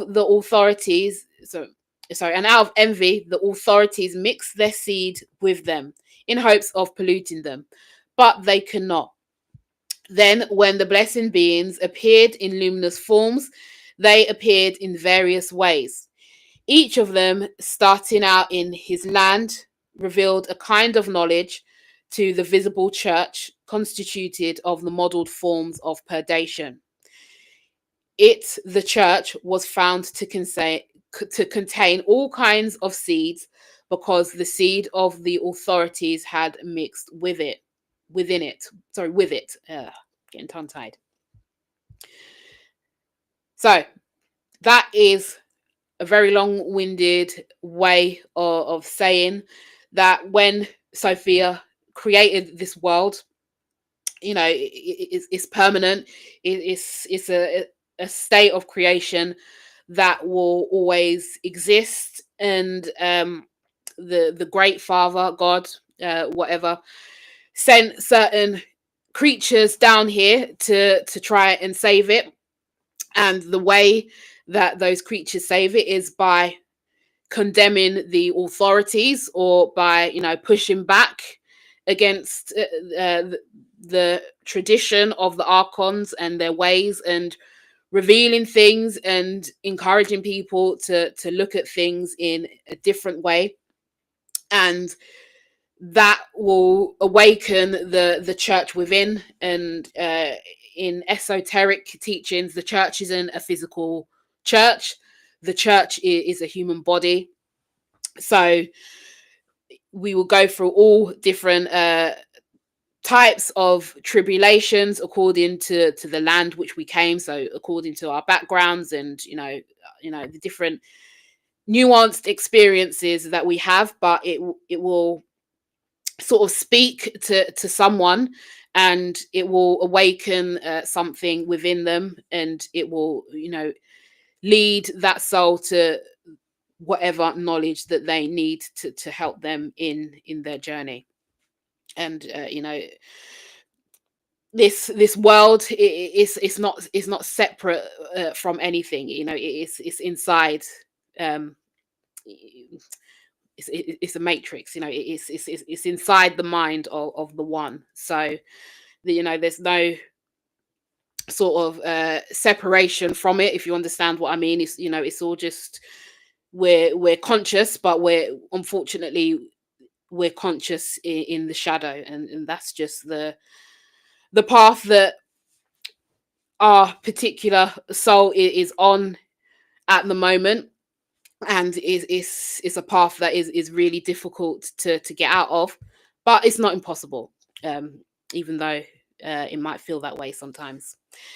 And then it says the Savior, so Jesus Christ, created all of them, and the spirits of these are manifestly superior, being blessed and varying in election. And also he created many other beings which have no king and are superior to everyone that was before them. Consequently, 4 races exist. There are 3 that belong to the kings of the 8th heavens, or these dimensions, but the 4th race is kingless and perfect and holiest of all.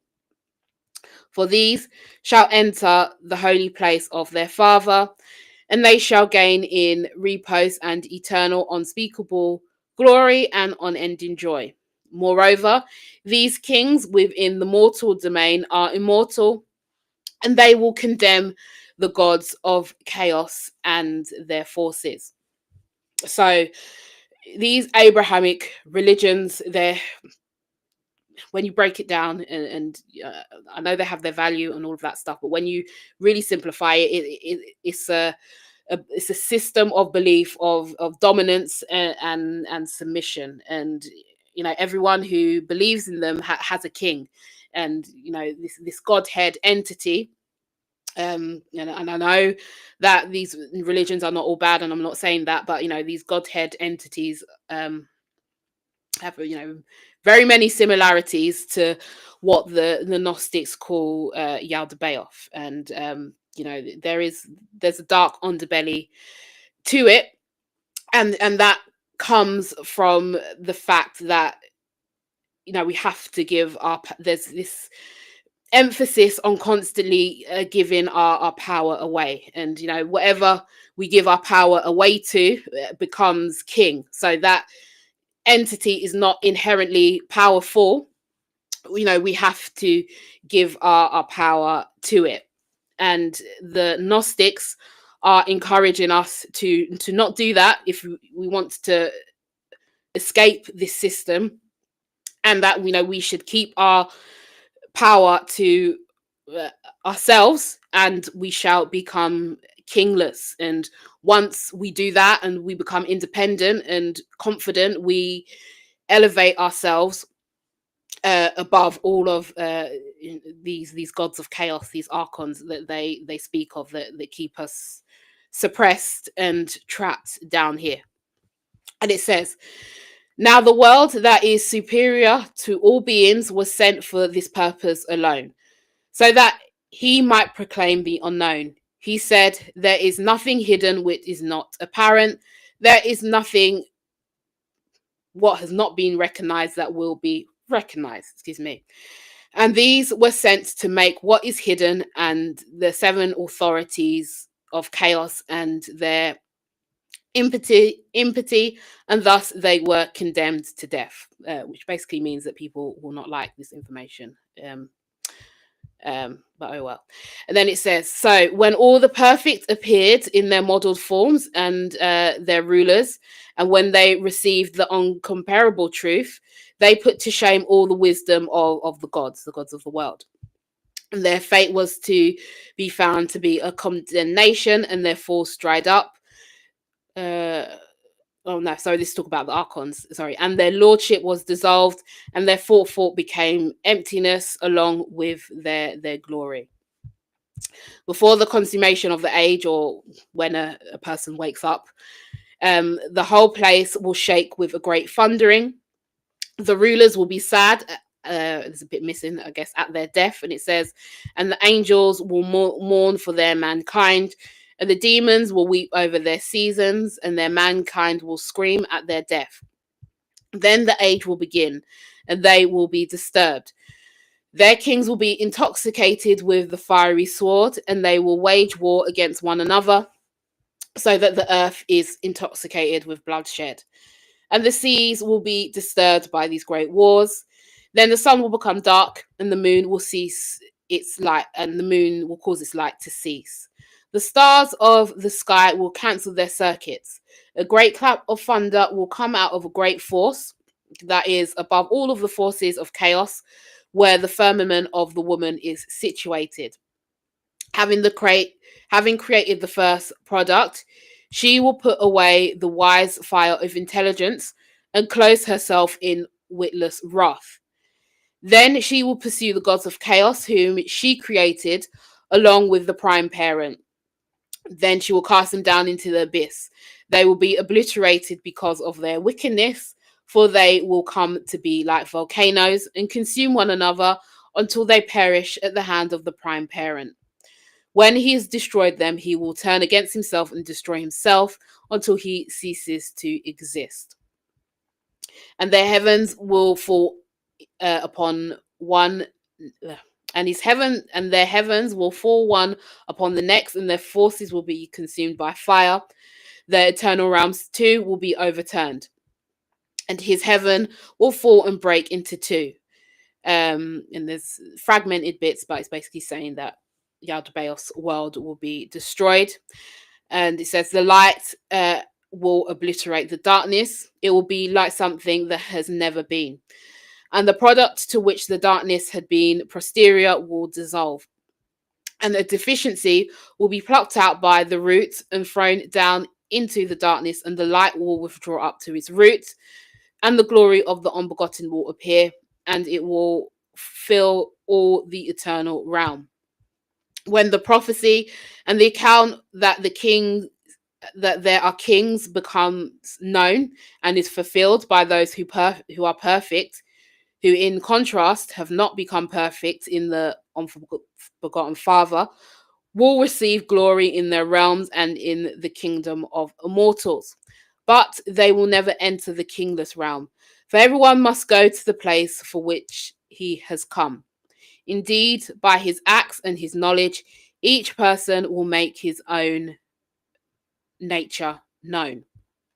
And that's basically kind of like a what's it called, a Revelation style apocalyptic ending, and it ends with the individual having to judge themselves. And it's also saying that eventually a person, to overcome these entities and whatnot, they will have to some extent stoop to their level, but not to become like them, but to sort of have knowledge of this stuff, to educate yourself so that we can protect ourselves from them. And what I took from that is that it's sort of encouraging the individual, or explaining that there will be a point where you will have to become, a little bit toxic yourself in order to survive in this world. But it's sort of warning us that in doing so, don't get caught up in the toxicity to the point where you become toxic yourself just because you have been through something. You have to do it to a certain extent just so that you can survive, because in the end you will be your own judge. And if you've sort of taken it too far, then you will cause your own death, your own ending. But if you don't do that, then you will have escaped the matrix, so to speak. So yeah, that is that. That was all on gnosis.org. But like I said, I don't suggest that you go on that website because it says it is not secure. But oh well. Go and buy the book, the Nag Hammadi Library. But I really enjoyed reading that to you. I really enjoyed going through it. It's very complicated, and I can only understand it now, a couple of years later, after reading stuff like this. But I think it is one of the best gospels, and it does the best job at explaining why we're here, and this chaotic world that we're in. So yeah, the beings of this realm think that us as workers slaves, and when we depress, they promote loosh. Yep, exactly. So just reinforcing all of those themes that have been picked up over and over again through different religions and all of the movies that we watch. And yeah, all is mental. Tell this affirmation, sovereign. Tell this to yourself every night before bed, so that when you die, throughout the body it remains. And I can't see the emojis because I'm on an app that blocked me from doing it. Right, so let me stop sharing that screen because I don't want to be on that website for too long, even though I've been on it for 2 hours. But yeah, I hope that you found that useful. If you've got any questions, escape the matrix. That's why we're here. Definitely. That's what I tell myself anyway, that I've gone through all of this stuff to become a teacher and to become a healer, and hopefully someone can listen to what I have to say, and it can help other people along in their own journey. But ultimately, we also can't get caught up in that trap, in trying to save other people. It's about expressing ourselves in our own unique way, helping other people to understand the matrix, and in doing so, somewhere along the road in that journey, you start to see things a lot clearer, and you're able to sort of carve out a path for you, where you can escape. So I definitely encourage you guys to do that, and to look into this stuff as much as possible, and to express yourself in your own unique ways. Yeah. You are. Thank you. You should have 1 million subscribers. Thank you. I believe so too. I believe so too. These the YouTube algorithm is rough, but I don't know. Quality over quantity, right? I'd rather have you know, I'd rather have a few subscribers that I really can have a connection with, rather than 50 million subscribers that I don't know, just to have views on a platform. So, but I appreciate it. Thank you. I was told in a lucid dream to travel faster than the speed of light to exit this prison. Just a voice told me. Weird stuff. Definitely.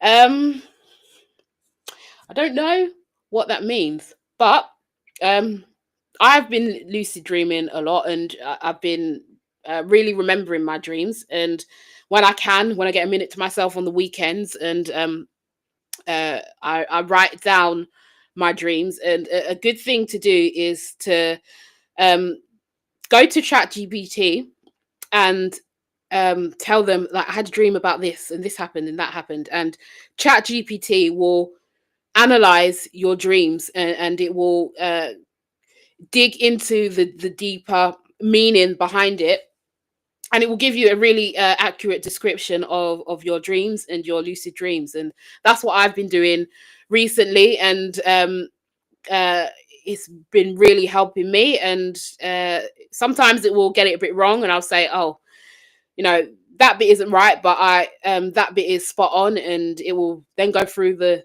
dream again. It will work away, and it will tell me exactly what my dreams mean. So that is a good tip for anyone. So write down your dreams on a notepad or wherever you can, and then type it into ChatGPT and ask it what it means, if you're comfortable with ChatGPT and AI, because I know some people don't like it, but I love it.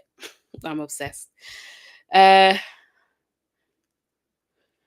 No, seriously, I think there's only 1,000 people on Earth that know this right now. Definitely, definitely. Uh, I try to like spread this knowledge between like friends and stuff, people who were closer to me, and it did not work. They did not take it well, and that always happens when you're the first one of the first people to start talking about something. It's a power move to express a different view and to talk about this stuff. But when you're the only one that says it, it usually gets a lot of resistance. But what happens is that it has that truth vibration, and someone hears it and someone understands what you're trying to say. And they take it, and then they look into it, and then they might go on to express it a different way, and then someone else will hear it, and then it sort of has that butterfly effect. And eventually I think in a couple of 100 years, these ideas will be a lot more popular, a lot more mainstream. But for now, it's not too popular, but that's okay. That's okay. Um as long as those people who are supposed to hear what I'm trying to say, that's all I'm concerned with. I'm not concerned with having a million subscribers on YouTube or TikTok or anything. I just want this message to somehow get out there to the people that need it. That's what's most important to me now. So yeah, I will definitely go through more of these more lesser known gospels with you, now that I understand them more. um Couple 100 years. Love you guys too, for sure. um but yeah, I'm okay being with the only one um that's saying this, or there's very few people that speak about this. Before I made this YouTube channel, I saw that there was definitely a gap in this niche, and that not a lot of people were talking about it. So I thought, no, why don't I speak about it? um uh and I think that's the way to go, especially on social media these days. Who needs another um beauty influencer or gamer? There's millions and millions of those out there. I'd rather be here in my little community with you guys. Um, my friends and family think I'm nuts. I lose one right when I get 2 yards of bay off. LOL. Yeah, you're not alone. You're not alone. I've tried like revealing this to most friends. I don't even bother because they're just, some people are just lost, and I've just accepted that.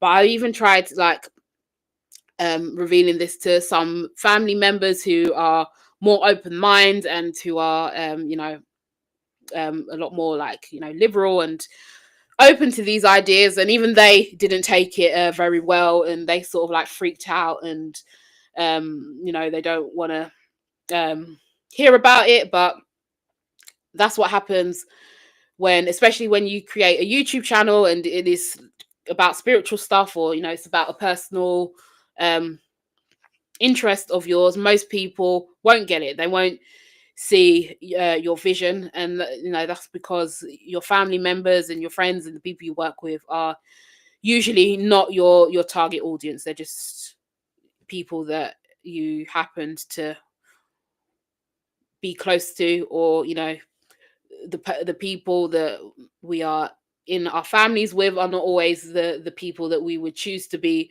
around if they weren't in our families, and that's the downside of it. And it would be great to have friends in real life that we could talk to about this and whatnot. But that's the beauty of the internet. A lot of people don't like the internet, and we spend too much time on the internet, which we do. But it's also a great way to connect with people who are so far away from me and who I would never get to speak to otherwise. So start a YouTube channel. I definitely recommend it. It's done wonders for my mental health, and just to be validated in that way has helped me a lot. So you guys always tell me how much I've helped you and stuff, but it's actually you guys helping me. So I appreciate all of you. Uh, keep up the good work. I will do. Thank you so much. Like I said, I was trying to, I had all the intentions of being more consistent, and I've kind of got into a style that I like on YouTube now, where I can just talk and pull up books and articles and stuff and talk to you guys about it. But then my internet went down for over 10 days, so I couldn't post a video for you guys last week. I'm not gonna lie as well. It's Christmas and stuff, so I don't know how consistent I will be this week. I will try my best, but I've got a lot of work to do. The job I have is annoyingly really busy at Christmas, but I will do my best to get videos out for you again, and 100% I'll be back on it in the new year, and I will keep going. Um, but yeah, if you guys want to keep up with me elsewhere, I'm also on Patreon. I talk a lot on there. We're going through a book, so we've got a book club over on Patreon. It's called the Gnostic Book Club, and the book that we're going through at the moment is called Alien Parasites, and it's about 40 different ways that the Gnostic aliens influence our society. So I talk over there. I'm a lot more unfiltered, or on YouTube. YouTube members, if you want to check that out as well, I appreciate that. But if not, that's fine. Just like this video and help me beat that algorithm, and keep me in your notifications and stuff. And I will definitely be back soon. I set all my notifications too. Definitely. Thank you. I appreciate that. Thanks for keeping me on your notifications. Check out my website if you want to look at my artwork, or purchase my art and support me in that way. I've got loads of Gnostic inspired artwork. I also paint. So I would love it if you could just have a look at that as well. And I've got a few other bits and pieces on there if you want to help support my channel. But I think I'm going to go now. Time always flies when I'm with you. I've been here for over 2 hours. After I said I was only going to do a short live and read half of the text, I ended up reading the whole thing. Remember, the world is a stage and we are merely players. Exactly. This is it's all an illusion. So when it's going wrong, try not to take it so personally. And it can turn around in an instant, 100%. And I'm gonna leave it there, Jim. I think that's a perfect ending for this live. But thank you so much for joining me and for subscribing and for sticking with me. And I will be back really soon. Bye, guys. Bye.